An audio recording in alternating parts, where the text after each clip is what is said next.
You should admit, Dr. Royce, whoever's in the Zoom waiting room, I'm in. Mm-hmm.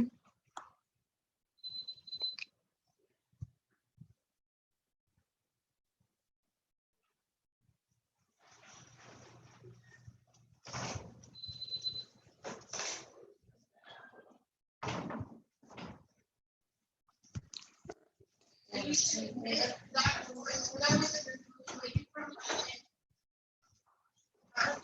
in.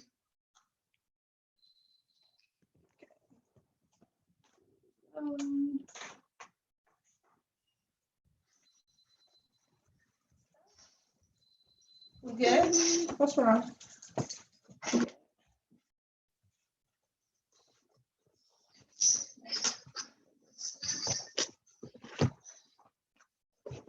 And you know, this has to be completely on mute or it'll start buzzing. You should be picking up the live.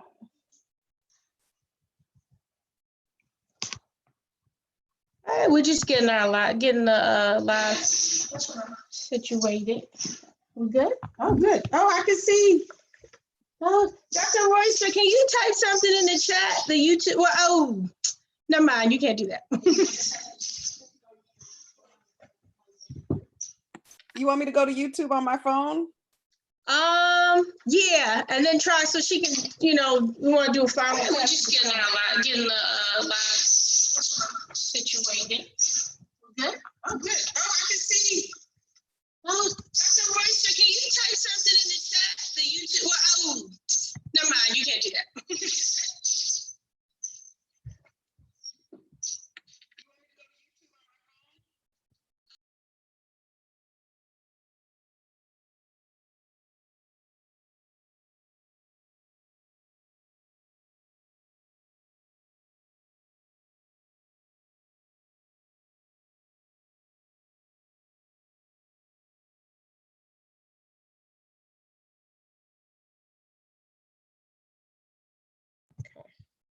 All right, so she's chatting with you. Can you see it?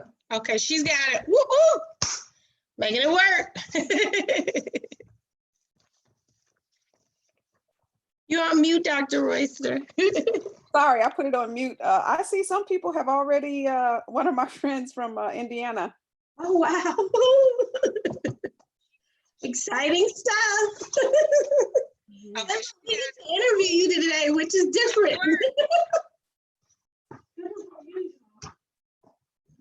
We're going to drill you, Dr. Royster.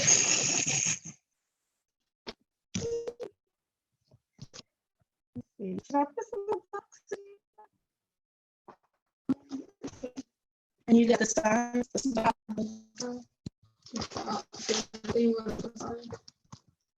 No, we're good. Can you write that tag? Just keep reminding people. All right, we're good. I'm going to do a shoot. Are you excited, Dr. Royster?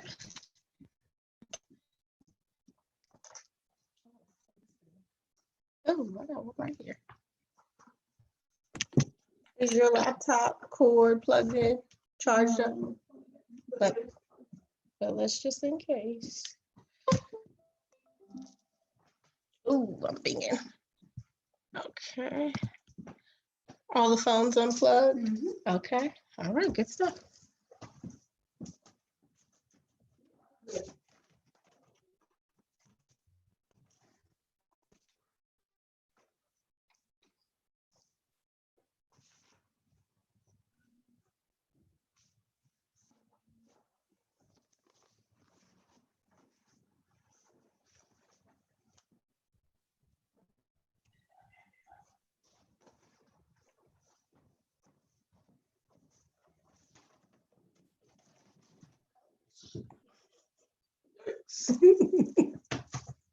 Dr. Royster, you on mute again. You put it back on mute.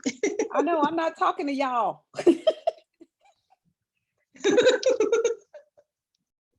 Hey, Dr. Royster's kids. All right, we good to go? All right. What, you know, what's the Do you have Instagram on your phone? I'm gonna say check my Instagram and find the ones that are under the post. I know the first one should be hashtag Black. Was it BMHW? Big enough so people can read it. And you have perfect handwriting. So. You said BMHW? BMHW, which is Black Maternal Health Week. Everybody's getting to see how the sausage is made. Is that big enough? I don't think that's big enough. Sorry. That's sorry. I'm not sorry, actually. I only apologize if you mean it.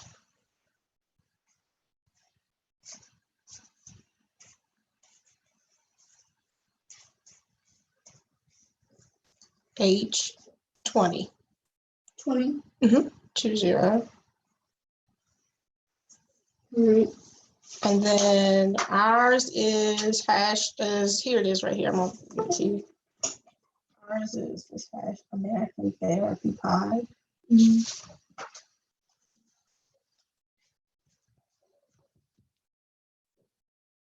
I think that's the one she uses.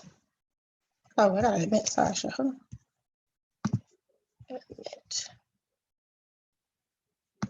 Admit. Hey, ladies. Hello. I'm trying to get my shirt. Ooh, I like that hair, Sasha. Hi. Ooh, look at this background. That's amazing. How about that? Although I hope it's okay. It looks good. I'm like, oh, maybe we need a background. So Stacey, let's get a green screen from Amazon. You can have. Oh, I will do that. So we have Dr. Tanya Royster, who's a psychiatrist, who's one of our co-hosts, and we have Sasha. They're both on mute. Hi guys. You're on mute. Nice to see you. Oh, she's like telling me something. Nice to meet you. Let's see. Unmute. Oh, sorry, Nikki, District Mother who just emailed said that they're having an issue with the link. Can you resend them the link? They said the link just expired. Okay, I will resend it to them, definitely. Thank you, Sasha. You're welcome. And then we're gonna get started at 7:30 on the sharp. Cheyenne is my niece, and you're gonna see her. She'll have like little pieces of paper you'll see to remind us to change up the panel. Let's see here.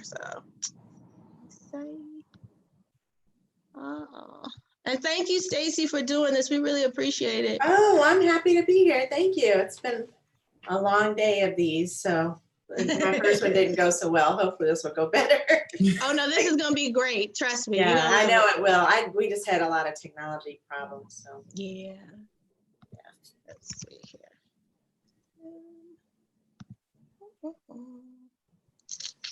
You sent it, Star? I have it up on my phone. You want me to do it, or you got? Yeah, I'm pulling it up, but it's because I got like 3 screens going right now. I appreciate you, Sasha.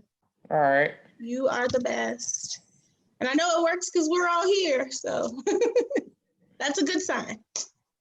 And we're streaming live now, so we already have the live set up on YouTube.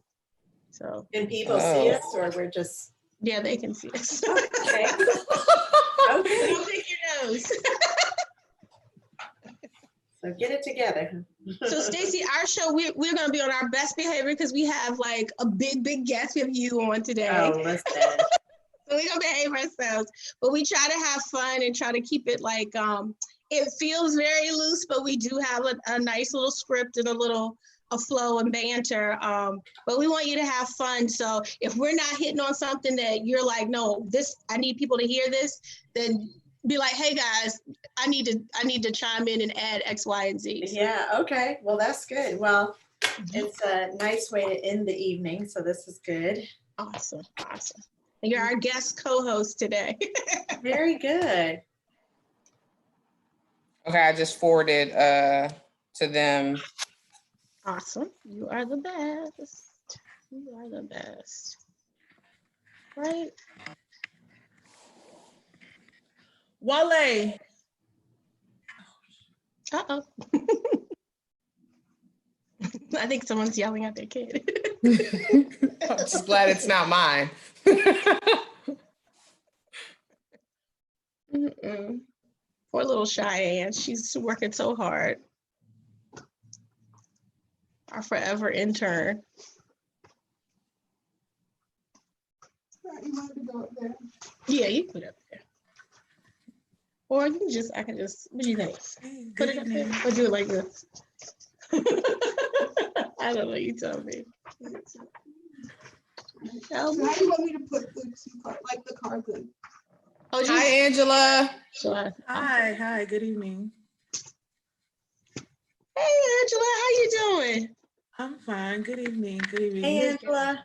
Hey, good evening, Stacy. How are you? I'm fine. It's been a hectic week, of course. Yes. I know it's been hectic for you for sure. It's a lot. I'm sorry, y'all. I didn't mean to come over here screaming. Oh, no, you good, you good. So Angela, we have we like to have fun on the show. So again, I said this to Stacy as well. If there's something that during your part of the panel that we're not hitting on, please jump like, hey ladies, I want to make sure that the audience gets X, Y, and Z, because we want whatever your mission and your message is to come across. We try to have fun. We are on our best behavior today since we have both you ladies as huge special guests. So. Oh, thank you. Thank you for having me. All right, I see. I think everybody's here. Take her upstairs, please. Hey. Is this District Mother Hugh? Hi, one sec. I'll take the background down in a second. No. Hi, everyone. Hey, Nikki. Hey, how's everyone hanging in there? Doing We are well. good. How are you doing? Same. Well, hanging in there, taking it day by day. It's Simona. Simona, you on too? I am here. Hey, Simona. Okay, let me fix this. All right. All right, we're at 7:29, Sasha. Okay. Drum roll. I'm the fun one, if you haven't noticed. Good. Right, what that's Shame the devil. right. What is that supposed to mean? Ooh, Dr. T. Honey. Look good. Thank you. All right, let's get it started, Star. You ready? Hey guys, it's 7:30, so let's do it, Sasha. All right. I'm Sasha Nicole. And I'm Star. And I'm Dr. T. This is American Therapy, the definitive podcast on all things Black mental health. And today we are celebrating Black Maternal Health Week. We are so excited. Star, tell us who we have today or what we're talking about, why this is important. So we got everybody, okay? So today we have a special show. We're doing a town hall. It's actually live right now on YouTube. And we're gonna be running, you send your questions all throughout. My niece is over here, our PA, permanent PA. She'll be taking the questions, but today we're talking all things Black maternal health. And we're throwing our American therapy twist on it. So we have 3 topics that we're gonna talk about today. One, we're going to have Stacy Stewart, who's going to actually be a guest co-host. So she's going to join the couch of us crazy ladies. Oh, good. We're going to have behavior for those that watch the show. You know how this goes. So We're not going to cuss. We're behaving. And then after Stacy, we're going to have Angela, who is from the organization who actually created Black Maternal Health Week. So she's going to give us all the policy rundown and tell us about like what do we need to be pushing legislators on. And then we got the ladies from District Motherhood who are leading the fight and the way as far as creating community for cool moms, cool Black mom, millennial moms. I told them I'm going to bring my Cabbage Patch doll to one of their events. So we ready. You ready? Y'all ready? Yeah, We're we're ready. Let's get into it. Okay, so first, Sasha, who we got first?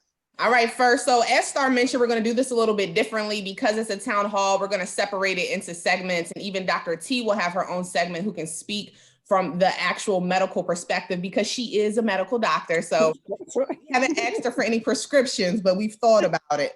And so, and so we're going to introduce Miss Stacy D. Stewart, who is the CEO of March of Dimes. And so for each segment, we'll introduce each panel guest and their bio briefly, and then we'll allow them a chance to talk so that we can all just make sure that we're getting everything we need from each topic that we're discussing and why this is so important in this topic. So as I mentioned, we'll start off with Stacy D. Stewart, who is the CEO of March of Dimes. She's also the former U.S. president of United Way Worldwide and a senior officer at the Office Community and Charitable Giving at Fannie Mae.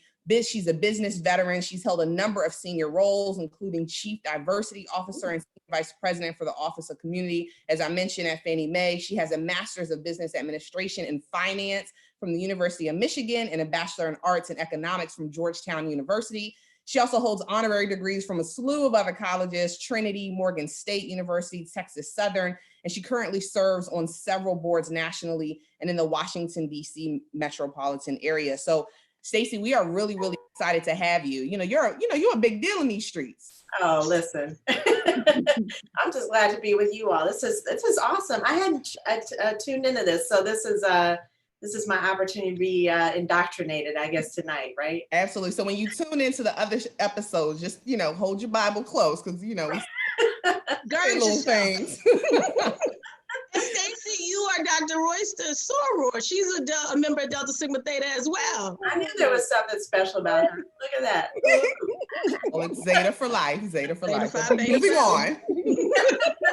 So Stacy, you're the first African American to lead the March of Dimes. Can you talk about why March of Dimes' mission and just the work that you do in the policy space and health equity space, why it's so important, why Black women need to be cheered, timed into what you're doing and the fight that you are definitely leading? Well, we're just definitely really pleased to be in partnership with so many of you all, like Black Mamas Matter Alliance and so many others. First of all, thank you for having me. This is really awesome. And I was just saying, it's a great way to end the evening, to actually feel like you're with girlfriends and you can talk and kind of relax a little bit and share some good information. But Star, first of all, you are a superstar. And Sasha, Dr. T, it's nice to be connected with you all.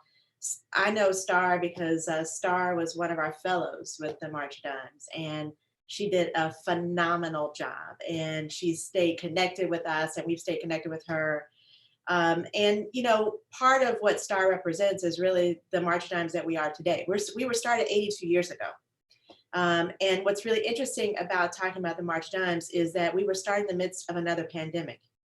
We were started in the midst of polio. We were started to actually fund the vaccine that would end polio. And people do not know, and maybe your millennial audience may not really understand this right now, but polio at the time was as scary and as devastating as, in many ways, is what we're experiencing now with coronavirus and COVID-19.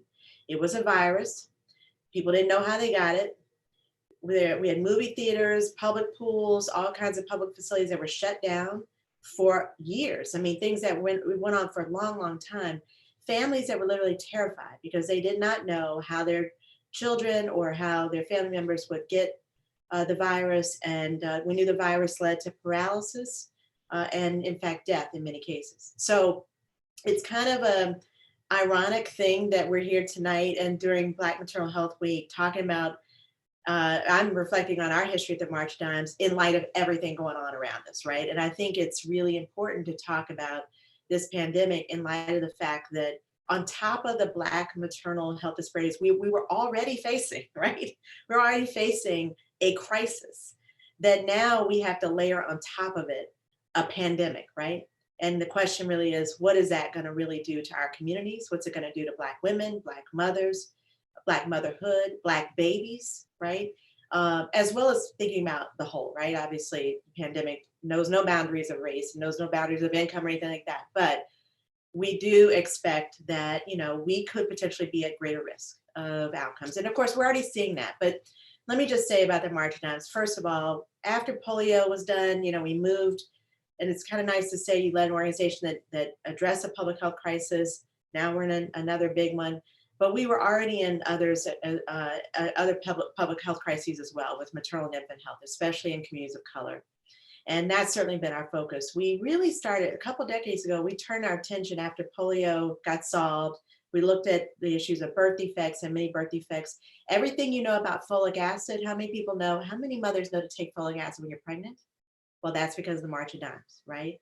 We know to take folic acid to prevent certain birth defects during pregnancy when the baby comes. That's because of the work of the March of Dimes.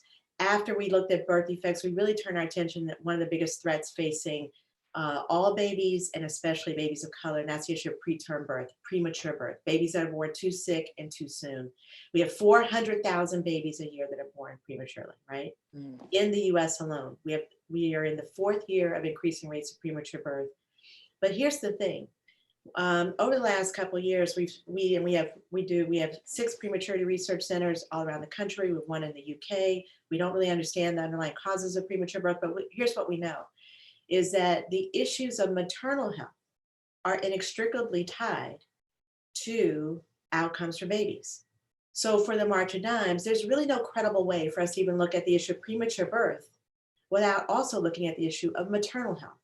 We know, for example, women that suffer from preeclampsia may be at greater risk of having to deliver their babies prematurely. We know that a mother's chronic health conditions might lead to poor birth outcomes, in addition to risking her own health, right? So these things are really tied together, and it really means that we got to start even before pregnancy. We're not going to solve the issue of premature birth by just in the 9 months of pregnancy.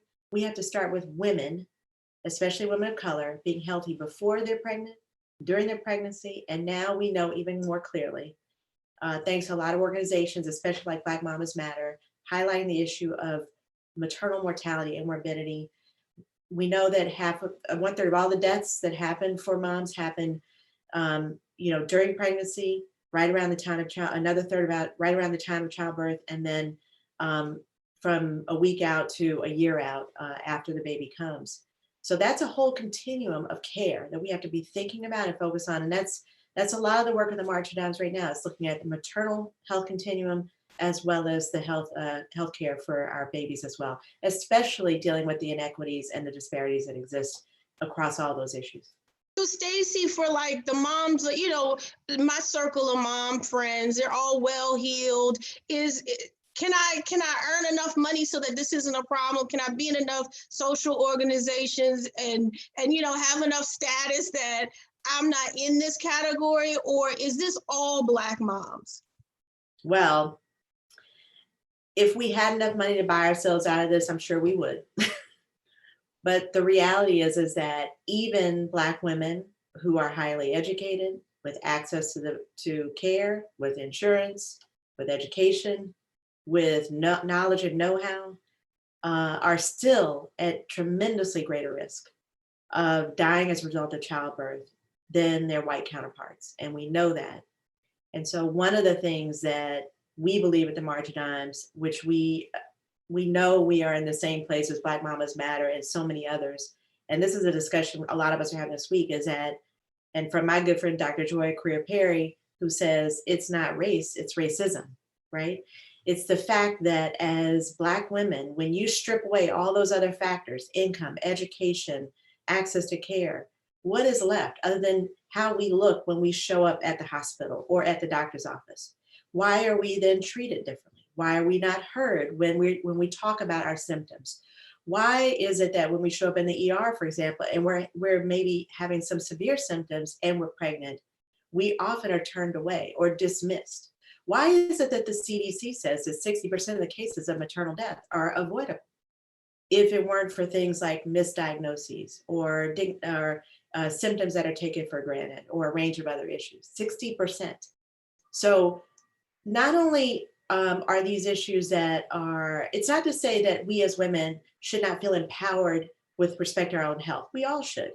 We all should take good care of ourselves. We all should deal with, try to eat the best foods possible, try to exercise and sleep and rest and do all those things that we know we need to do to take care of ourselves, right?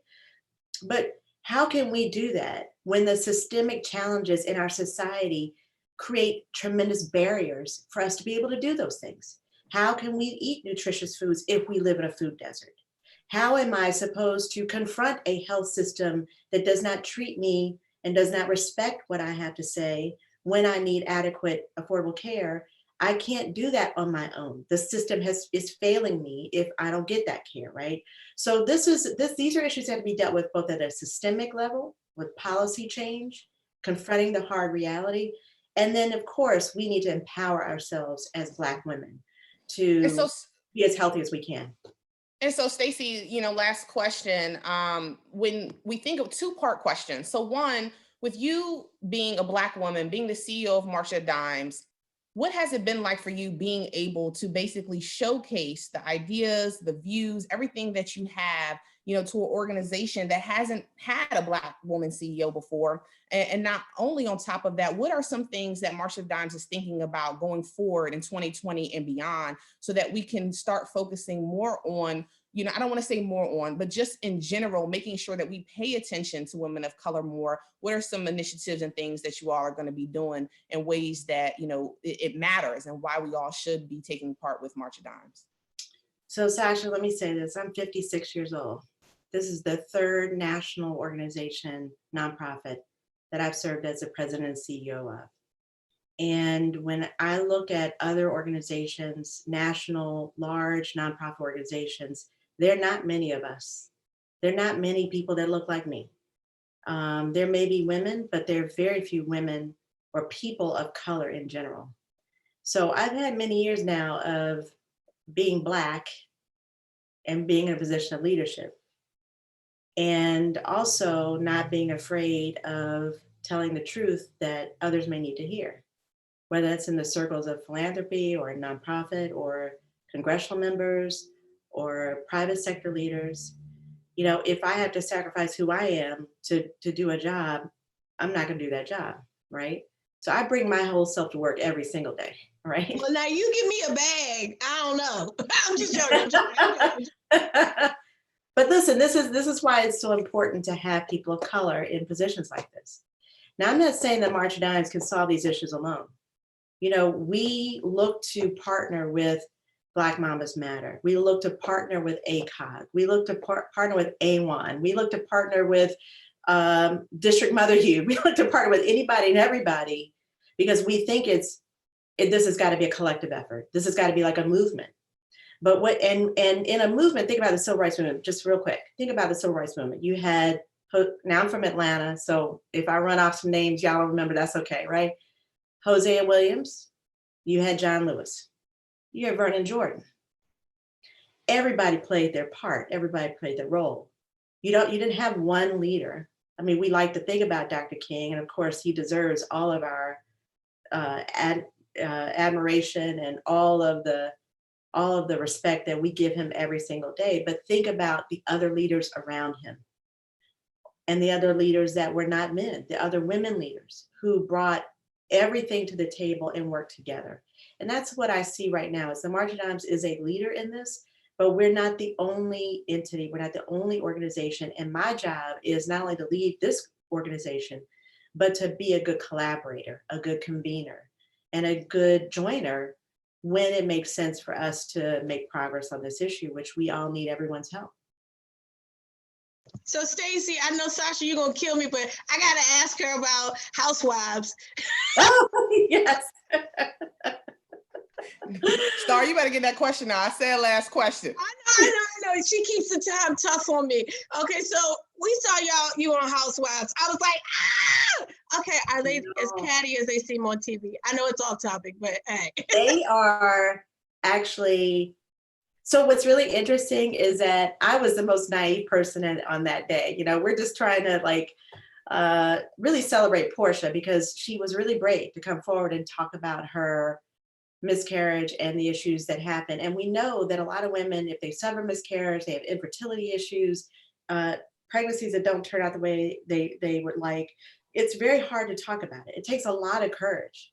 And a lot of us don't do it because there's a lot of stigma. I mean, how many people have said, well, my baby was born prematurely or I lost my baby. And society looks at us and says, well, what did you do? As if it's our fault, right? So the reason a lot of women don't come forward and tell these stories is because society doesn't receive them well and doesn't receive them with the empathy that we need when these things happen, right? I've had 2 friends that have had very painful miscarriages, and I carry that pain with them, right? And so when Portia decided to come out and tell her story, we were like, well, we want to celebrate it. And we want to invite other women to share that story. Because when we share our stories, we give courage and support to each other. And that's what she was doing. But I have to tell you, so I'm naively walking into that day. There was a lot of like subculture, subcurrent stuff going on. But I have to tell you, those women are amazing. Portia is amazing.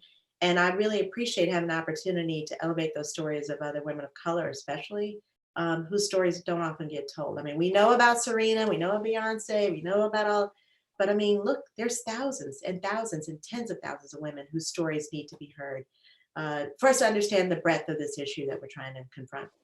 Absolutely. Stacey, we thank you so much just for your fortitude and just dealing with all the maternal issues that we have across the country. And it's admirable to see you continuing to lead as being CEO of so many different organizations, being a Black woman and being unafraid to authentically show up is more of what we need, because oftentimes we are afraid to show up and be our authentic selves. And it's just, I'm honored, and thank you so much for being a part of this town hall discussion, a part of this panel. So we truly appreciate it. Oh, I'm really honored to be with you all, and you all inspired me too. I'm so excited. This has been a great week of Black Maternal Health Week, and I really thank all of you all for making it that way. Absolutely. And so we are going to move on to the next topic that we have up for discussion.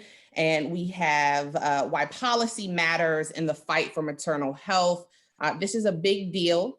And we have none other than Angela Doyensola Aina, MPH, and she's the interim director of Black Mamas Matter Alliance. This is huge, y'all, because Angela has been doing a lot of advocacy work, and we can't wait for her to share that. She works to convene Black maternal health professionals and community-based organizations to develop trainings, programs, quality improvement initiatives, research projects, Black feminist advocacy strategies to advance holistic maternity service. She has over 14 years of public health experience. She's worked in different capacities on projects. She's focused on equity. She's focused on community-based workforce. She has a Master of Public Health. And she also has an expertise on, as we mentioned, just Black maternal health in general, and has been featured in a slew of things like The Atlantic, The Root, and she's very passionate and committed to this work and achieving equity within Black maternal health. And so, Angela, speak to us. Thank you again for being on here, and talk to us about all of this policy and what you're doing, who you are, what you represent. You have done a magnitude of work within this field. So let us know how we can all be advocates in our own way and work towards, changing policy, because I think a lot of times we're afraid. Well, I don't want to use the word afraid, but we just don't know how. We think about, we think we have a voice for something, but we don't know what the next steps. And you have definitely led the way in sharing the next steps as to what a policy advocate can look like. Absolutely. Thank you all so very much for having me. It's just wonderful to be in the midst of other Black women. Thank you also for all the work that you've been doing as well, and supporting the work that we've been doing, Stacey, with the March of Dimes. I will definitely say that, actually I will start off by saying that the personal is political. And that is kind of just really— Wait a minute, you got to say that again, as Star would say. Say that so we can put it on a t-shirt. The personal is political. I mean, that is at the root of Black feminism, of womanist activism. And I say that because just in my own background, I am a first-generation American. Both of my parents are Nigerian. And so just even growing up as a Nigerian in America, maternal mortality has always been a part of something that I knew about. Even in the country that my parents are from, maternal mortality, Nigeria has had the highest maternal mortality rate in the world, which is very, very unfortunate. And it's just something that I've always, like I said, I've always knew about. It's always interesting to see, even in our culture growing up, how precious it is to not only become a mother, but to have a child, and how much that is rooted in our culture and how we celebrate that, right? As part of different levels of a rites of passage. And even how we come together and support other women who have challenges to even have children. And so that's something that has always been a part of my growing up, in addition to learning about my heritage and the fact that I come from a lineage of midwives. You know, so I bring all of that in addition to just some of the experiences that I have growing up. I also grew up in Atlanta, Georgia, specifically College Park. You gotta say it right. You gotta say it right. College Park. Yeah, College Park. You know, I went to, you know, Clayco. You know, so and growing up since middle school, I've always been exposed to seeing or having friends that were young teen moms. I've seen pregnant girls since middle school and high school, seeing how they've been treated and mistreated, seeing how, you know, even things of being suspended from school. I've never, and funny enough, I've never had a negative connotation towards that, and have always embraced anything that supported in around pregnancy. And to be quite honest with you, I found out that I came from a lineage of midwives a lot later in life. You know, so these are the, I guess, cultural just things that I've always had growing up. And so I say all of this to say, it's always been the driving force behind the work that I do. So Angela, you know, so you got a heart for this. Like, from a policy standpoint, we're getting inundated with COVID. So we wanted to do this show so that we didn't lose the message of Black maternal health, since we are in a state of crisis. Like, what policy wise should the folks that are watching, should they be like pounding on their Congress people's door? And then, you know, tell us a little bit about, like, what should I be doing with my state rep? What should I be doing with my national rep? So I know, like, these are the 3 policies I need to get across the aisle. Absolutely. So the question that was asked earlier is about getting us, getting behind advocacy and feeling empowered around just learning about a lot of the policy. And so that's why I think that really understanding our own personal experiences and knowing that really policy and advocacy starts at the local level. At the Black Mamas Matter Alliance, we were really fortunate and really happy to work along with Congresswoman Alma Adams and Congresswoman Lauren Underwood in the formation of the Black Maternal Health Caucus. And so they just released a huge set of legislation called the Momnibus Bills.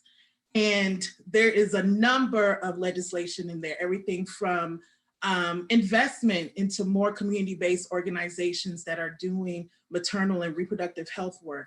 There's legislation trying to actually get more perinatal workers into the field, but more so perinatal workers that are people of color from these communities that are mostly impacted by maternal and infant health disparities. That's really, really important.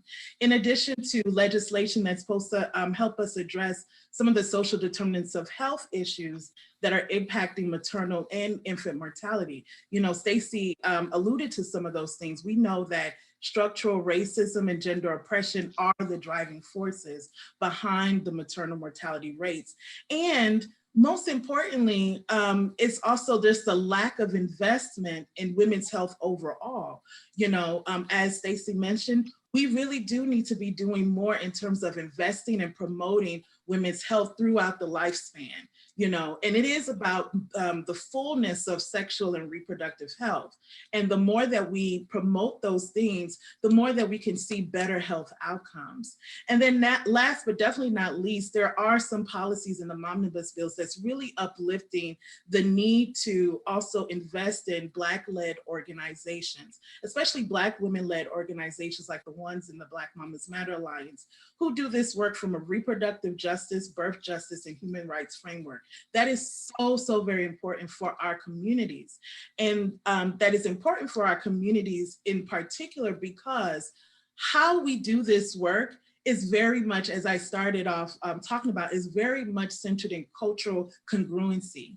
You know, it's rooted in what we mean by holistic maternity care, because in listening to Black women over the years, we've been a part of a number of research initiatives. Black women have been telling us over and over again, what I want is less medical intervention during my pregnancy experience. What I want is to be linked with a midwife. What I want is to be linked with a doula, or I want to be linked with programs at the local level, like a March of Dimes or some of the other community-based organizations that provide wraparound services. And so these types of policies are all a part of the Momnibus bills. And the way that people can get involved, everyday people can get involved, is by, one, you know, finding out who are your local decision makers? Who are your state representatives? Are they even aware of these issues? Are they even talking about these issues, right? We have to be voting at the local and state level. It's not just about the presidential, you know, campaigns and all of that stuff. What really impacts our lives on a day-to-day basis is at the local and state level. And we have in different states, we are very happy to see that there are some state representatives that are taking the lead from our congresswomen on the federal level to make some Black maternal health caucuses at the state level. One that I do know very well of is in Ohio. We're very happy about what's happening in Ohio and some of the groups that are really pushing forth necessary state level legislation that's really making a significant impact at the community level. So these are ways that people can get involved. Make sure you know who your local and state representatives are, in addition to those federal level representatives, and make sure that they are talking about how they're going to address the maternal mortality crisis, especially in light of everything that's going on now with COVID-19. You know, COVID-19 is just further exacerbating the problems that we know have already existed before. Maternal mortality and infant mortality has been an issue before COVID-19, and it's still an issue now. And this is more of a reason why our elected officials at the federal, state, and local level need to be doing a lot more than what they've been doing, especially in maternal and child health. So anyone can pick up the phone and call their representative. I see Stacy. I know you got to add something in there. No, I agree with everything Angela's saying. And I just wanted to add one thing too, which is, because the Momnibus pieces of legislation are huge, and Angela touched on a lot of it. And then before the Momnibus, we were all fortunate to see the passage of the Preventing Maternal Deaths Act at the end of 2018. Which did something really important, not only for maternal health in general, but even it underscored an issue that's really important now with the pandemic, which is the reality of maternal deaths was that we were really not collecting great data about maternal deaths, maternal mortality and morbidity. And what that bill did in 2018 was to provide more support and impetus for every state to have a maternal mortality review commission. And what that will do is actually ensure that all of the deaths that happen get adequately reviewed and that they're understood so that the proper interventions can be designed beforehand to prevent further deaths from happening. So collect the data on the front end and design the right interventions to prevent the issue from happening. And the challenge that, and Angela, I don't know what you're seeing in Atlanta and just nationally with the partners of and organizations that are part of Black Mamas Matter Alliance, but the real challenge I'm seeing right now that we're seeing is that we're not collecting great data right now on the disparities and how COVID-19 has impacted communities of color. And that's a huge challenge. Yes, we've heard about the disparities in Michigan, in Louisiana, in Chicago. Well, in Michigan and Louisiana, it's because those governors decided to form a commission or a task force and start really intentionally looking at those issues. But that's not a mandate for every state right now. And the real challenge and the concerns I have and that we have in March of Dimes is we will have gone through this entire pandemic It's layered on top of the existing crisis we already have, making all these things even worse. And we won't even really understand what really happened because we will never have looked at the real data and understood, even now, what could we be learning right now that could help prevent some of these disparities from happening. But certainly as we emerge out of this, at some point this pandemic will end at some point. But the important thing is going to be from a public health perspective, how do we stop? This may not be the last pandemic we ever see in our lifetime. So what are we learning now? And how do we actually create a public health system, Angela, right? That actually serves the needs of all of us, not just the fortunate ones, not just the ones that can get tested, not just the ones who didn't get turned away to the hospital when they tried to get tested and they were just told to go back home, which happens often, far too often, right? So anyway, I just want to underscore that, if we're going to be intentional about these issues, we need to make informed, evidence-based decisions. And that helps to drive the policy conversation as well, because when we back up our policy demands with facts, that's how we can help make more progress, and we do it together. Absolutely. Angela, we want to thank you for just all of your input and all of the work that you're continuing to do.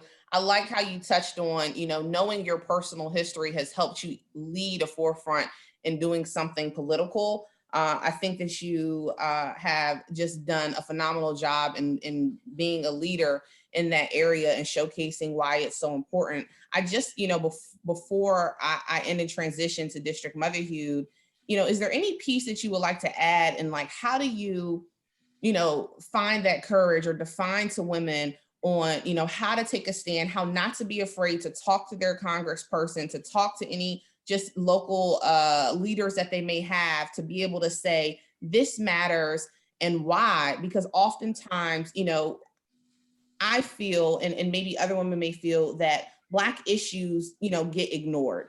And, you have been able to go in and say, no, this is important. This is why it's important, with what it seems like without any fear. So can you just speak to, very briefly, like how can we as women, as Black women, find the courage to do that? Absolutely. Definitely, this is not without fear. There's a lot of fear and anxiety. I appreciate that, honestly. But definitely the biggest motivating factor and what helps a lot of us in this work, and actually Stacey mentioned it earlier, is collaboration. One of our biggest values as Black Mamas Matter Alliance is to center and uplift Black women's leadership. It is through that collective power that we really do a lot of this advocacy work, and that we also be very honest, be very truthful about the experiences that is happening in our communities. And also, shining a light on the terrible history of this country and how we've been mistreated, since the institution of slavery, and how Black women's bodies, Black women's work, especially Black women's labor, has been used, in a very injustice way, in this country, and how that has further impacted our families. And we have to talk about those things. We have to be very honest with those that are in leadership, right? Because whether you're documented or not, we are all taxpayers, point blank and period.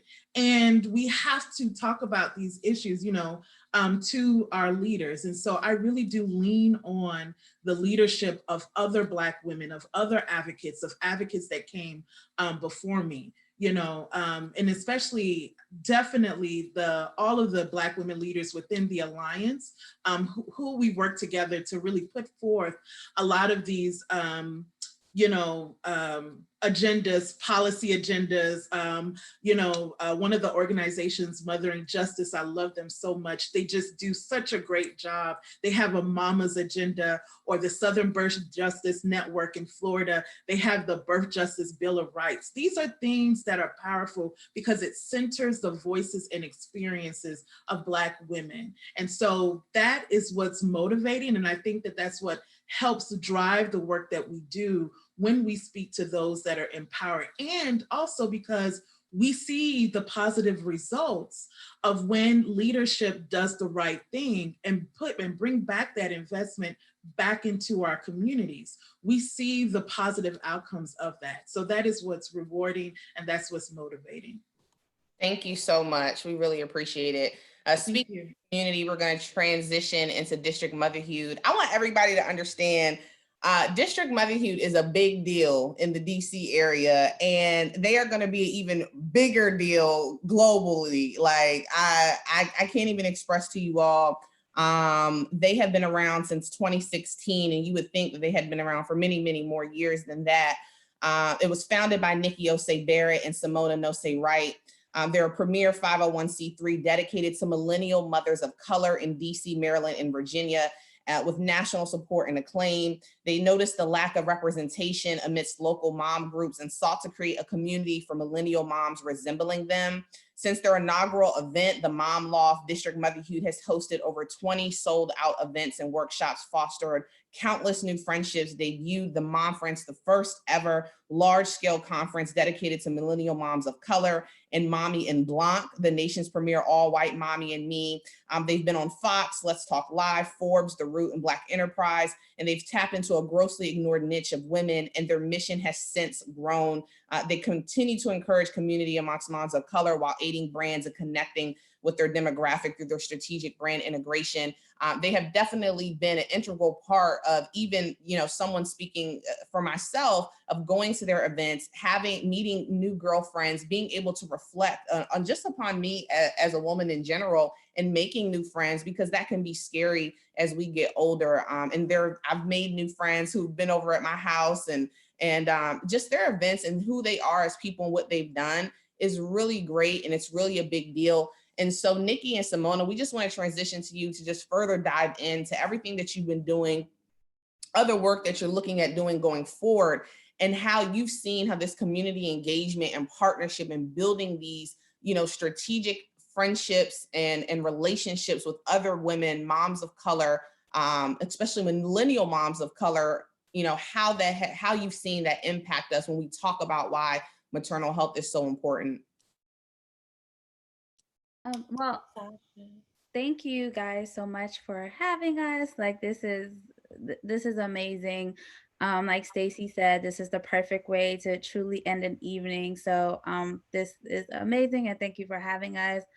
I guess I could, jump in that question. You pretty much read what we've done. So while the other organizations on this chat seems to do a lot of like the advocacy and the groundwork, I remember Nikki and I sometimes will hear about this work and it's like, wow, are we doing anything? But we're about 25,000 moms strong at this point. So we are proud that we provide the platform to connect millennial moms together to essentially bring, like Angela was saying, all the midwives or organizations like March of Dimes and Black Mamas Alliance, which was actually a sponsor and a partner for our conference last year.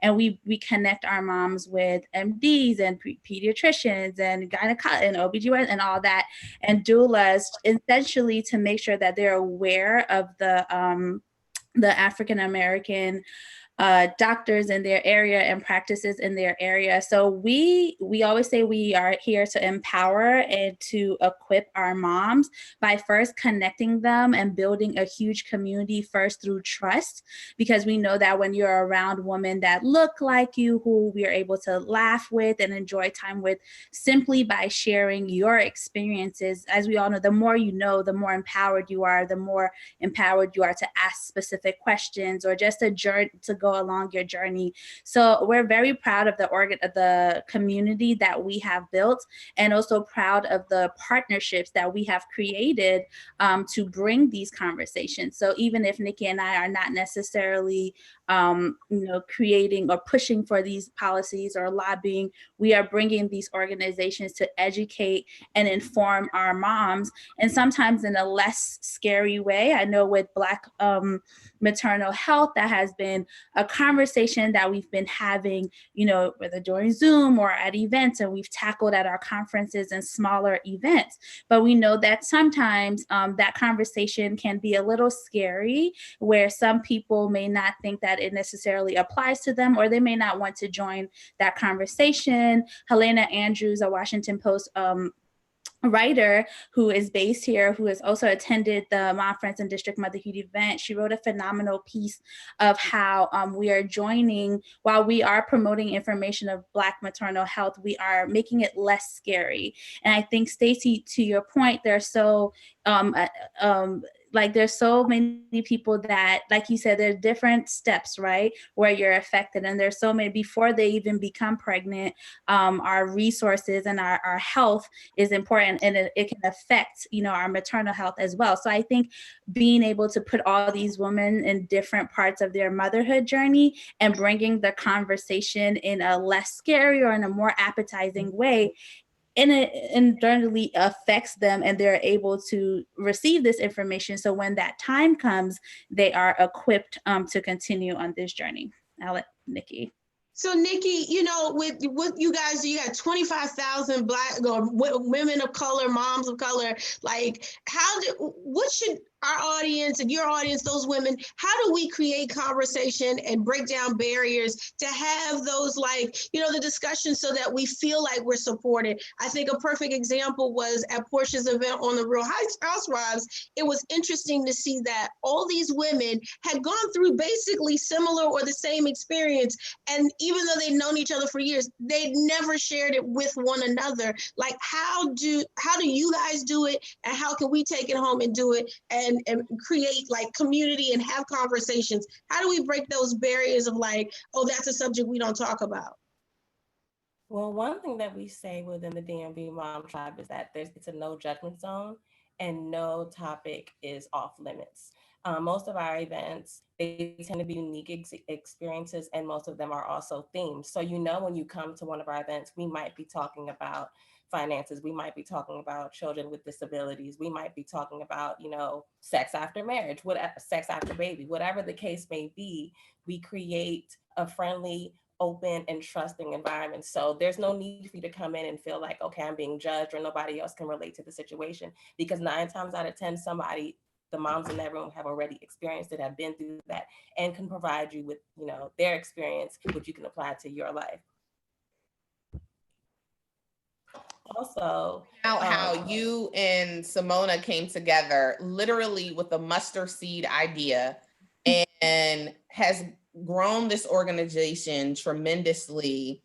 Can you talk about, that is so imperative when we're talking about maternal health or just any advocacy in general, because you have 2 women who had an idea and literally have garnered thousands of support by just leading the way, by just doing it. Can you just speak briefly to what that took and the magnitude of how you came with this idea? Because what we can do as women is, if we have these ideas of what change that we need, you 2 have really set the example of how 2 people can really just set a path that you may not have even imagined.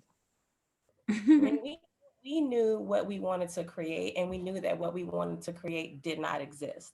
So with that being said, we were extremely passionate about creating this community that we were both seeking. And when we created it, we didn't really know the magnitude of the work that we were doing. We thought, okay, this is just a social gathering, just a one-off event. But after the first event and hearing the feedback and hearing the impact, and just moms saying, oh, it was so great to be in a room with 40 other moms or 50 other moms, and I don't have any mom friends, but I left this event with two new mom friends. It just made us realize, okay, then this is bigger than just a social organization. This is more than just pampering, hanging out for happy hour, whatever the case may be. We're really creating deeply rooted relationships that will help us in our motherhood journey. So we're fueled by that work and that feedback to continue growing District Motherhood and just supporting moms at every point of their motherhood journey. And if I could jump in to answer the quick previous question that you had said, in addition to what Nikki mentioned, that when you come into our events, you already know that it's a no judgment zone. A lot of our personality as an organization is also reflected on social media. So prior to coming to our events, kind of get a sense of the organization as a whole based on like what we post. So these sorts of conversations, or these me too, I'm going through these, are typically posted, whether one of us or one of our moms, or even if it's a quote about this, like when you have a baby, you find out you have 1,000 stretch marks. Like all these sort of like in your face conversations don't necessarily just wait till we're having events. These happen online with us all the time. So you can see that sort of engagement in our comment section, which immediately breaks the barriers and encourages these moms to come to these events as well. So similar to Portia's event, I'm sure having those conversations and realizing that I'm not the only one would encourage them to even hang out more and talk about these things. And I think that is the point of even what Nikki was saying, that's how we grew. You know, how a lot of us, we were the only one in our circles to have babies. So to essentially connect with other women, especially in the DMV area, we have a lot of educated Black women or working women, career women, and they always say it's great to be Black in the DMV or great to be Black in DC. That's typically true when you're just a young professional or a college student attending Howard or something like that. But that conversation is rarely had when you jump into motherhood and family. There's kind of like a joke that once you get married or you have children, you leave DC and you move to the outskirts, you move to Maryland or Virginia. But then you have all these families that are in DC that still want to maintain their cool and their education, and they're hanging out and balancing who you are as a woman, as a mother. So that is, I think, one of the I guess the mystery potion, whatever, that has caused Nikki and I to, well, really this organization to thrive on its own, because women needed that as much as we did as well. A lot of people don't know that our friendship is actually as young as our organization. So we met the day we created the organization, so at a coffee shop. So I think that when organizations are supposed to stand, you know, like Black Mamas Alliance or March of Dimes, you know, I see all these organizations as ministry because they are doing the good work. And when you have events or organizations like that are supposed to stand, even if you have a friendship as young as Nikki and I, the path will be formed and we will walk and fight the good fight, and it would maintain. You know, Star and Sasha, I wanted to just chime in on something because I think it's really important to just listening to Simona and Nikki, and then Angela, just to go back when you were talking about, you know, your roots from Africa. We, you know, one of the things that, you know, we would all observe, I think, around childbirth today is that we have a different form of childbirth than even the way childbirth used to be done in this country generations ago, when we relied more heavily on midwives, when those midwives were mostly African American or Black. And we are now very hospitalized, very medicalized. And I'm not saying that hospitals and doctors aren't great, because they are, Dr. T, and we need them. But it is to say that I'm observing from the way that District Motherhood, the way that Black Mamas Matter, the way that even at the March of Dimes, we promote supportive pregnancy and group prenatal care, it is to acknowledge that if we want to reverse some of the outcomes that we're seeing in our communities, we have to acknowledge that our roots are about connectedness and about support to each other. And I think in so many forms, and what you're hearing tonight is that a lot of us who are leading these organizations are finding our way back to who we really are.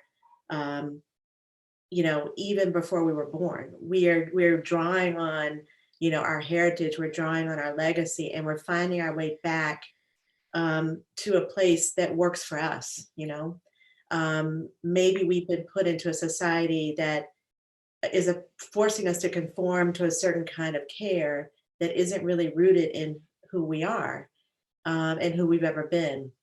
And that's why I appreciate what District Motherhood is doing and what Black Mamas Matter Alliance is doing, is that we're finding that connectedness again. And I think especially as women of color, and especially as Black women, that's what we need, and we need to promote more of it. And I think, to your point around the Portia thing, that's the spirit in that room that day. Was we might be at each other on other things, but on this issue, we're bonded, right? We're together and we can support each other and be there for each other, even if tomorrow, the next day, we might be cat fighting over something else, you know? And I think that's so beautiful. It's so nice to actually be able to acknowledge that in this conversation. Thank you. Thank you, Simona. Thank you, Nikki. We're going to transition to Dr. Royster. Oh, and again, Simona, Nikki, District Motherhood for everyone. Please check them out. They're amazing. They're doing some amazing things. And it really, has just been such an insight for the DMV area and the events that they've had. We're going to transition to Dr. Royster, who's our resident psychiatrist, who you hear with us every week. And she is amazing. She's a clinician, a teacher, and an innovator. She has a long-standing commitment to healthy neighborhoods, culturally competent care, and the reduction of healthcare disparities and health equity. She's a leader who gets things done. She's worked in government, academic, and community settings. She graduated from Case Western Reserve University School of Medicine. She completed her general psychiatry and child adolescent psychiatry residency at New York University Bellevue Hospital Medical Center. And she's the mom to 2 amazing teenage girls. So Dr. T, we want to have you jump in to, of course, speak to us from the medical standpoint of why this is so important, why it matters, and just as a medical professional, what we can do in being more comfortable to talk to our doctors, because what we know about Black maternal health is that Black women are more likely to die during childbirth. The Black infant mortality rate keeps going up. Black women are receiving less help for postpartum depression, and the list goes on as to what's happening and continuing to happen within our Black communities. So, speak to us from that medical perspective of what can we do as women, as Black women, to one, be unafraid to talk to our doctors and talk to, our therapists and get the help that we need, but just any other insight that you have, to be able to guide us as we navigate in making sure that our voices are heard.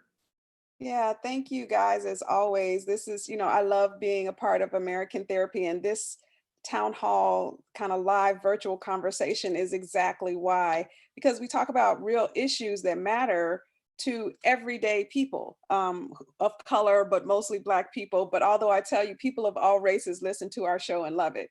So, I think about it, and I started saying, probably 15 or 20 years ago, this little phrase that kind of is building momentum over time, but mental health matters. Really, our mental health is the cornerstone of our entire health, because what we think, what we believe turns into what we do and turns into our actions. And then that's our health. The CDC put out something that we've all known a long time ago about the social determinants of health, and our medical health care, what we get from the doctor, is really only about 20% of our overall health outcomes. So where we live, what we eat, the neighborhoods that we live in, the education that we get, all of that has such a significant influence on our health as women, as people of color, and then the babies that we deliver and in the world that they grow up in. And so it's all foundational, and one builds upon the other, and we have to start within our own communities. And so I love what all of the women have said today, because one of the things that I think we inadvertently do in the Black community is we minimize our pain. We're so used to struggling, we're so used to hurting, that when other people are struggling or hurting, we just say, oh girl, we all been through that. And one of the things that we know, particularly around mental health for moms and for Black people, is that it may look different, because we may talk about how we feel physically. So we'll say, oh, I'm having backaches, I'm having headaches, I'm having stomach aches, instead of saying I'm depressed, I'm anxious, I'm not feeling well. And so if you're pregnant and you go to the doctor and say, I have a backache, they say, okay, that's what pregnant women do, right? And so, and then we tell our friends and they're like, well, I know 10 people who had backaches. I know 10 people who had headaches. And so we almost talk the pregnant woman out of seeking help. We're trying to make her feel better, right? We're trying to say, I'm in this with you. But what we end up saying is, your pain is not real. Your pain is not significant, and you don't need to go ask somebody about that. So we have to figure out how to turn that conversation around so that we're listening empathically and supporting each other and encouraging other to seek the right kind of support. And whether it's something like district motherhood where other people can say yes, because think about, we know that perinatal mood and anxiety disorders are the largest complication of pregnancy for all women. So 20% of women, 1 in 5, will experience some kind of mood or anxiety disorder during their perinatal or postpartum period. For Black women, that's double that. So that means 40% of Black women are probably experiencing some kind of mood symptom, anxiety symptom, maybe even psychosis. In the most extreme cases, we feel like we don't even like our babies and we want to hurt our babies.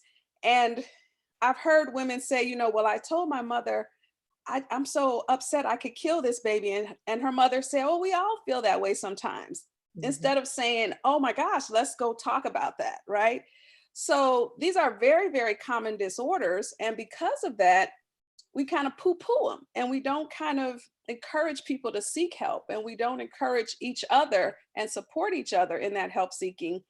And then you layer on what all these other ladies have talked about. Well, I finally get up the courage. I talk to my friend. She says she'll go with me. I go to the doctor and they poo-poo it, right? And they minimize it and they don't give me help for it. And so we have to, stand up strong in our own beliefs and our own convictions. No, something's not right. I know myself. I know my body. These aren't my normal thoughts. And pregnancy shouldn't make me be that different than my normal self, right? Pregnancy. Go ahead. So Dr. Royce, like how do you, I know you say this on the show all the time, but like for new folks to the show, like how do I know when I'm not well mentally? Like, because this isn't something that we typically talk about in our house. So I may not even know the symptomology. Mm-hmm. Well, so there's lots of places, I'm sure, like the organizations, Black Moms Matter Alliance, District Motherhood, where they give out this information. You can Google it, March of Dimes, all of that. But if you're not feeling like yourself, pregnancy shouldn't make you feel like a different person, right? It should, you're going to feel different. You're going to feel your body change and you're going to have worries. You're going to be thinking about, what am I going to do for childcare? How am I going to pay the bills? But if it's interfering with your ability to live your life, to participate in your own pregnancy, and to take care of yourself, then it's going to interfere with your ability to take care of your baby. And so you have to understand that when you're not feeling like yourself, that's a cue. And you have to take that cue and find somebody to talk to. It might be your mom, and it's hard because our moms and our grandmoms are oftentimes the ones who say, oh girl, that ain't nothing, and they're going to tell us their war stories. And so sometimes it is our peers, like maybe you might talk to someone that you met in in Motherhood, and you might talk to someone that you meet at the grocery store. So sometimes getting out of the house and talking to people, you believe it or not, but sometimes people feel more comfortable talking to a stranger. And so if someone is trying to talk to you, be that supportive ear, whether you don't have to become their best friend, but obviously they need someone to get some kind of affirmation from or something. And just that bit of encouragement or a smile or, well, I hope you get better. If there's anything I can do to help, can make the world of difference. But our ability to support each other as Black women, as Black people, and not always try to explain the pain away. We, yes, have had a lot of collective pain and we've had a lot of individual pain, but explaining it away doesn't help us heal the pain. Dr. T, last question as we begin to close out. So for me, when I had my daughter, as many people know, I had really bad postpartum. I had thoughts of killing her. And I really felt like there was nobody that I could talk to. And no Black woman, especially who was saying, you want to do what?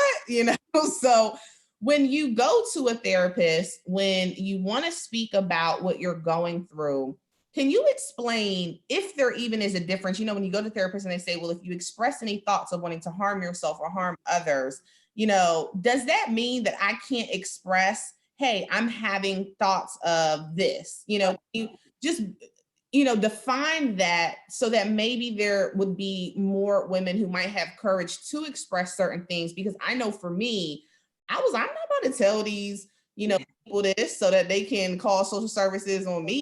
Yeah, I'm not a bad mom. Right. And how do I, you know, then get the help that I need for being part of at that, not even at that time, but even currently being a part of a disadvantaged group and already receiving help, and people aren't already believing me, especially if they look at me in a different light, or if I'm a single mother and the case goes on. No, that's a great question and point, Sasha, because we have to be realistic. The system, you know, meaning the larger system, is filled with institutional bias and institutional racism, and many more Black children get taken away from their parents than white children. And so it makes perfect sense why a Black mom would be afraid to talk about what she's really experiencing in a setting where the healthcare provider is required by law to protect the child should that child need protection. However, when you go to a therapist, and hopefully you don't walk in the door before you have assessed whether this is a good match and this is a person I can talk to. Of course, everybody wants a Black therapist and a Black doctor. And as I have said repeatedly on this show, that's just not humanly possible. So I'm not saying give up on having a Black doctor or a Black therapist, but I'm saying also be comfortable finding a white doctor or a Hispanic doctor or an Indian doctor or any kind of doctor that will listen to you, that will respect you, that will respect your culture, and will take all of that into account when they're trying to understand what's going on with you. Once you found a doctor or a therapist like that, then you can tell them about, you know what, doc, this has felt really crazy, but I'm having some weird thoughts and I need to talk to you about it. Can you help me understand? Is this normal? Should I be concerned? And if you've established that this is a doctor or a therapist that is trying to understand you and what's going on in your life, then you can have that free kind of dialogue and you can tell them, because that's the only way for you to get the help that you need. So it really boils down to, and I really want to emphasize the point, it's not just the color of a doctor or a therapist's skin that makes them a good doctor or therapist. I mean, I'm Black, yes, okay, and I think I'm a good therapist, yes, but that's not what defines me as a good therapist. It's my ability to listen. It's my ability, regardless of the race or culture or background of my patient, to try to understand their issues and problems in that context. And so I always ask people, you know, is that normal for your family? And if they say no, that's when we start to dig in a little bit more. And so that's one of the ways, but you have to make sure that your doctor or your therapist or your healthcare provider is culturally aware, regardless of the color of their skin. And we can't assume that just because someone has brown skin like us, that they're going to understand us and react to us and respond to us. And so it's just about forming that bond and alliance. And it's really hard because, you know, the doctor comes in with an agenda and a checklist, but you need to come in with your agenda and your checklist so that you can make sure that there's a match and that you can get your questions answered. And just so y'all know, Dr. Royster came on our very first show. She had no idea what we were even doing. And we're like, okay, so this is the topic for today. And then we kept inviting her back like every single week. And then we kept having these conversations about when are we going to tell her she's like a part of the actual show? So she just was like, hold up, I'm a member of the show. We're like, yes, you are actually the third co-host. Dr. T, we thank you so much. We thank all of you. As we close out, we just want to give all of our panelists opportunity to say if they have any last closing words of whatever it is that they may want to touch on and just talk about. And so, Stacey, we'll start with you. Is there any last words that you may have, and we'll go down the line. And again, we just thank you all for just being a part of this show, and then we'll close out. No, I just want to say thank you so much for having me as a part. And really honored to be in this group. This has been a great conversation, and maybe you guys will invite me back one day, and I'd love to be with you. And thank you all for doing such great work. You guys are really amazing. So thanks. Thank you. And as we say on the show, you got your cherry popped. I know it's inappropriate. I'm sorry. So I just like Star can't help herself. all right, I'm sorry. I'm way more professional during the day. I'm sorry. You would say, is it in your family, Star? Is this part of your family? Yes, it is. Angela, what say you? Any last words? Absolutely. I just also want to thank you all. This has been really fun and enlightening.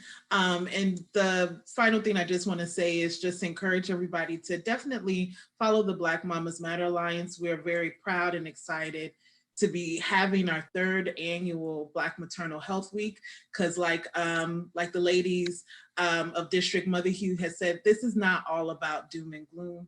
We really do want to celebrate Black motherhood. We want to uplift those stories and uplift those images, because there's a lot of great things happening out there. And so we're still celebrating Black Maternal Health Week up until tomorrow. And so, yeah, just continue to follow us, and thank you for having me. Thank you. Simona, Nikki, what say you? Well, the same thing. This is super exciting, and it's always an honor for us to be invited to join these conversations. Everyone can go on Instagram. District Motherhood, HUED is our tag on our handle on Instagram, or you could go to districtmotherhood.com to see what we're up to. We're always accepting blog posts or people to come on and have these conversations on our Insta stories or live. So whatever we can do to share the good stories and the not so glittery stories, as long as it's for the betterment of our community, we're always down to do it. We also transitioned to become a 501c3 earlier on this year. So we're excited about that. So you should expect to see more advocacy work, and we hope to partner more so with organizations like Black Mamas Matter and the March of Dimes to support their good work. And thanks for having us again, Sasha. Absolutely. Simona, I just want to talk about that background that you have, though. It looked like you might be having some fun during this quarantine with them record tapes and skates. Something like that. Listen, Nikki was texting me like, girl, where are you in your house? Right. That's new. That's a new addition. For my husband's 40th birthday party, I threw him the theme house party for his party. So this was one of the backdrops that we had for decor, and he liked it. So he just ended up putting it up on our wall. That's super dope. Cool background. So it makes me look cool when I'm on these Zooms. I'm like, yes. We love it. We love it. We thank you all. We love you all. You know, I love coming to the events, and I'm really, thank you guys for being a part of this so much.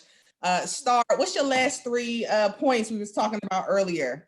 You gave me 3 today. Okay. So first, download, and I know it's a lot, but we as Black people have to become astute and get comfortable with policy, because they're writing legislation every day that impacts our daily lives. So get the Momnibus bill and start to, if you have to even reach out to March of Dimes, reach out to Black Mamas Matter Alliance and understand, let them give you a cheat sheet, if you will, of what's in the bill. But we must become familiar and active on the policy side, because it impacts us every day. 2, become familiar with your local, state, and your federal representatives. Set up a meeting, whether it's a phone meeting or you go to their office, and ask to sit with them and you're going to get 15 minutes. So be prepared, have a tight spiel of whatever it is you want. And then after the meeting, follow up, and don't stop until you get closure and you get what you want done. Last year, we had a record year, I would say, in Maryland as far as maternal health goes. And then this year, American Therapy, we're pushing for maternal health and mental health in the state. So have those meetings, follow up, keep having those meetings, be clear on what you want to see. And then the third thing is community and collaboration, which, I'm gonna take that from the ladies from District Motherhood and they're friends of our show. So this is not their first time on our couch, but collaborate, and also from Black Mamas Matter Alliance, that this is not the work, whatever it is you want to get done, work together, be collaborative, because there's no need to recreate wheels. You know, find folks that that can tie into the work, and go very far versus go very fast. So those are my three, and thank you. Dr. T, was there any last words you wanted to add? Just want to reinforce how important we are to each other. And so remembering to support each other, to listen empathically, and when you're trying to help, be careful not to minimize someone else's pain. Right. To really allow them to express it and let it have a place so that they know that it's meaningful and that they know it's okay to get help. Absolutely. Thank you all again. We want to reiterate, if you could follow us, Amerikan Therapy, that's with a K. We have a text where you can text us. You can help with the funds that we're using to do this show in general. We're typically in the studio, but obviously COVID has made us more creative as well. We'll be picking back up on our HBCU mental health tour. Subscribe to the YouTube, just everything. We're continuing to just encourage the work of mental health and trying to make it as relatable as possible. To not, be afraid to have these conversations. We're on all streaming platforms, and this has been a great conversation. I've learned things that I didn't know, very inspired, and just I really want to continue to see policy move forward, with our women of color, specifically Black women. Stars, or anything else I'm leaving out? So our text number, everyone get out your phone, send us a text so you can join our direct line of communication, which is 202-800-2355. That's American. And also when you look for us on social, on YouTube, it's Amerikan Therapy with a K. You figure out the K. And please subscribe, follow us on all platforms, subscribe to our YouTube. We're going to start doing the live shows because people like it. And thank you guys. Thank you. All right. Thank you all so much. We appreciate you all. And we are out. Bye. Bye. Bye. Bye, y'all.